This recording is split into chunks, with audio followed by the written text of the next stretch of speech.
మిత్రమా, ఆహా కిచెన్ స్టోరీకి స్వాగతం. ఇది మనం రోజు బ్రేక్ఫాస్ట్ లో తినే సాధారణమైన ఇడ్లీ అయితే కాదు. ప్రోటీన్, ఫైబర్ పుష్కలంగా ఉన్న చిరుధాన్యాల్లో ఒక్కటైన కొర్రలతో చేసిన సూపర్ బ్రేక్ఫాస్ట్. దీనికోసం 250 గ్రామ్స్ కొర్రలు తీసుకొని శుభ్రంగా కడిగి 2 కప్స్ వాటర్ వేసుకొని 6 గంటలు నానబెట్టుకోండి. ఇప్పుడు 3/4 కప్ మినపప్పుని తీసుకొని కడిగి దీనిని కూడా 6 గంటలు నానబెట్టుకోండి. 1 స్పూన్ మెంతుల్ని యాడ్ చేయడం మాత్రం మర్చిపోకండి. నానబెట్టుకున్న కొర్రల్ని అలానే మినపప్పుని వేరువేరుగా గ్రైండ్ చేసుకోండి. ఇడ్లీ సాఫ్ట్గా రావడం కోసం కలుపుకున్న ఈ 2 రుబ్బుల్ని 4 గంటలు పక్కన పెట్టండి.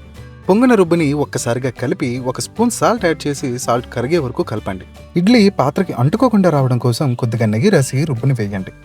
ఇడ్లీ పాత్రలో 250 ml వాటర్ వేసి స్టవ్ మీద 15 నిమిషాలు స్టీమ్ చేస్తే చాలు. వేడి వేడి కొర్రలతో చేసే సూపర్ బ్రేక్ఫాస్ట్ రెడీ అయిపోయినట్టే. మన పెద్దవాళ్ళు ఎప్పటికీ స్ట్రాంగ్ గా ఉన్నారు అంటే దానికి కారణం ఇలాంటి ఫుడ్ వల్లనే. కొర్రల్లో ఉండే high protein and fibre source మనకి weight and sugar management, heart and bone health, అలానే డైజెషన్ కి కూడా బాగా యూజ్ అవుతుంది. మిత్రమా, ఇలాంటి మరెన్నో హెల్తీ అండ్ టేస్టీ రెసిపీస్ కోసం మన ఛానల్ ని ఫాలో అవ్వడం మాత్రం మర్చిపోవద్దు.